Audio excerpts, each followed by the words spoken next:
The Denver Broncos host the New England Patriots with Jared Stidham taking over for Bo Nix. This was a true slug out between the two better defenses in the NFL. The Patriots win this game 10-7 to advance to the Super Bowl. Mike Vrabel might be the first person to win a Super Bowl as a player and a coach for the same organization. As for Sean Payton, he drops his record to 1-3 in the championship games. He also would have been the first coach to potentially win a Super Bowl with two different organizations. That's crazy, man. That's some good knowledge right there. All right, let's get into the game stats. New England Patriots total offense 200, Denver's 183. New England gained 141 yards on the ground, while the Broncos only had 79. The New England Patriots controlled the time of possession 33 minutes, 64 total plays to Denver's 58. The New England Patriots did the little things better, like taking care of the football and limiting explosive plays on defense. This is a funny one, guys. For my people from Texas, this was a true snowstorm in Denver. Low visibility, extreme frigid temps, and strong winds. They lied to y'all in Texas, man. That's a damn shame. The Broncos missed an opportunity to tie the game up in the fourth quarter due to a blocked field goal. Fun fact, man, the Denver Broncos had 5 fourth quarter wins this season. But this game, they wasn't able to get it done. Last but not least, Gonzalez's interception pretty much wrapped it up for Denver's chances to come back in this football game. So that put a hold to their 5-game streak, Moving on, man, the Seattle Seahawks host the Los Angeles Rams in the NFC Championship game with Sam Darnold and JSN leading the charge versus the Rams MVP Matthew Stafford and Puka Nacua, both representing the NFC West, have a lot of familiarity with each other. The record between these two clubs is even. First game, Rams win 21-19, and the second game taken by Seattle in a nail biter, 38-37. The Seattle Seahawks, are back in the Super Bowl, winning 31-27 over the Los Angeles Rams. Sam Darnold threw for 321 yards. They controlled the clock with a possession of 31 minutes, no turnovers, and 65 total plays of offense. Both teams were exceptional in the red zone, only missing one opportunity to convert. Top player highlights in this football game, man. We had some good ones. Puka Nacua stepped up big today with 9 for 165. Devontae Adams 4 for 89. On the Seattle side, JSN goes off for 10 receptions for 153 yards. The only other pass catcher that made a difference was Shaheed with only 51 yards. This team won by not turning the ball over in crunch time. The Seattle Seahawks will go on to play the New England Patriots for the Super Bowl 60. The last time these teams matched up, New England won by way of a guy named Malcolm Butler with a polarizing goal line INT. Man, do y'all remember that interception by Malcolm Butler? Malcolm Butler, number 21, the little small cornerback that used to play for the New England Patriots back when they had that run. I remember it. Seattle, that's when they had Marshawn Lynch. They were marching down the field and basically running the ball at will with Marshawn Lynch. They had Russell Wilson at quarterback at the time. They get all the way to the goal line. I believe they had 4 downs. They had 4 tries to get it in the end zone.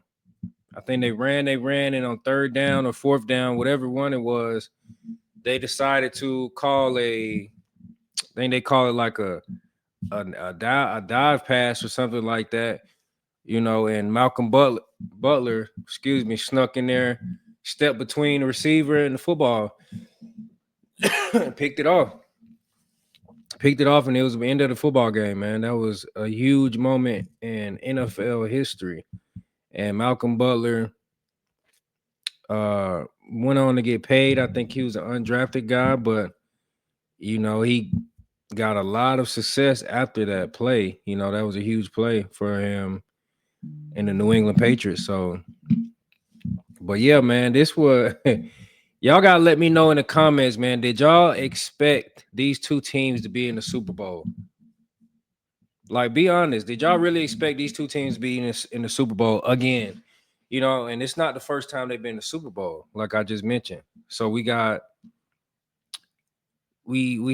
okay, the Denver Broncos. Unfortunately, they lost Bo Nix. But do y'all feel like as if Bo Nix would have been available versus the New England Patriots, would New England advance? Now y'all clip that. Make sure y'all clip that. If Bo Nix was available, are we still talking about the New England Patriots going on to play the Seattle Seahawks? Who else? The Houston Texans, I believe, had an opportunity to win the Super Bowl or at least make it to the dance. With that defense that they had, I mean, they were suffocating. You could not move the ball on the ground or through the air. And they were making you pay for all your mistakes. They were dominating. Unfortunately, they just did not have a supporting cast on the offensive on the offensive side. CJ Stroud, with all his inconsistencies, turning the ball over like it's in style, ruin those chances. And I said this before on X. I said, look, the NFL it changes year in and year out. The Houston Texans will not be the same. They might have, they might have majority of their guys back on the defensive side of football. Great. Kudos. We're not taking into account injuries could happen, and we don't want anybody to get injured. That's not what I'm saying. We're not taking into account coaching changes. When you have a top defense like that for consecutive years, guys go on to get better jobs. Clip that. Make sure y'all clip that.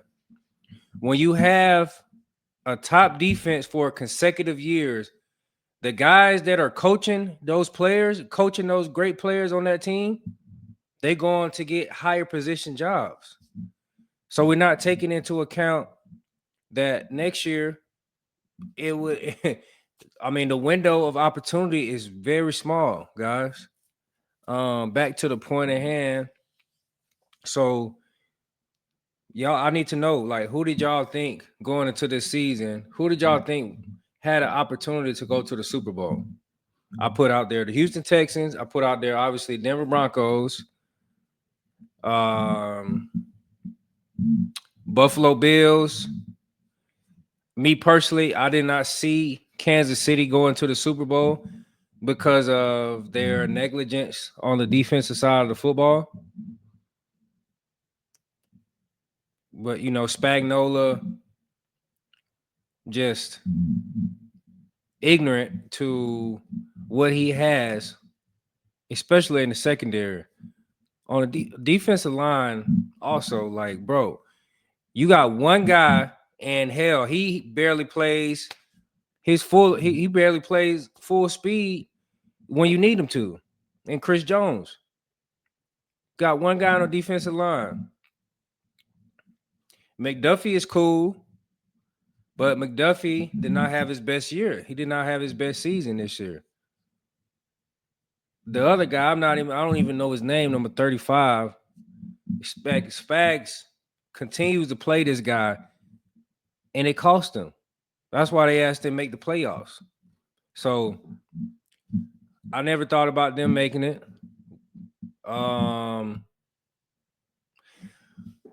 For a little minute, Jacksonville kind of gave me a little spark. They gave me a little spark because they did win their division. I mean, we got to give Jacksonville a little bit more respect.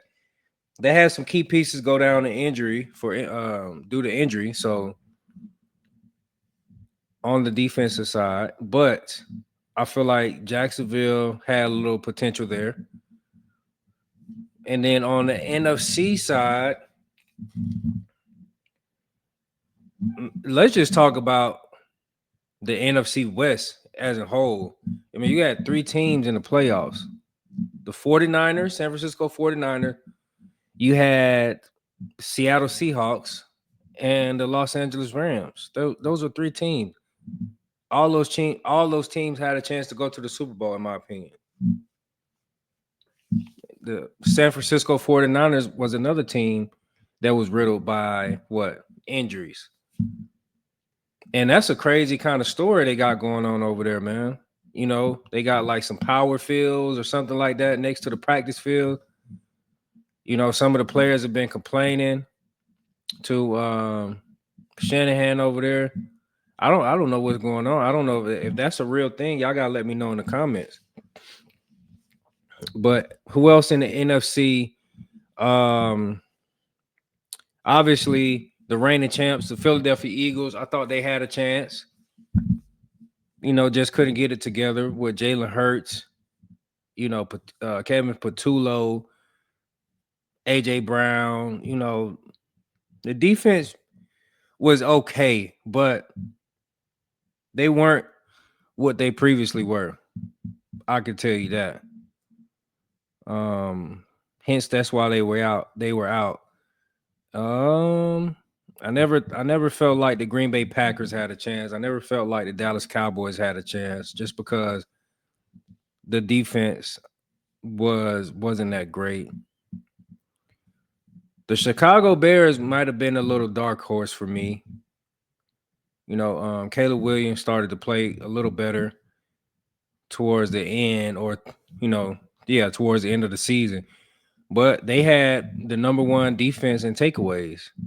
You know that if you could take the ball over consistently, that's a recipe for success. I don't care what team you are.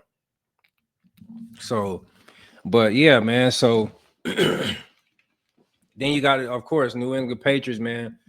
You know, everybody basically talked down on the New England Patriots all season long because of their schedule.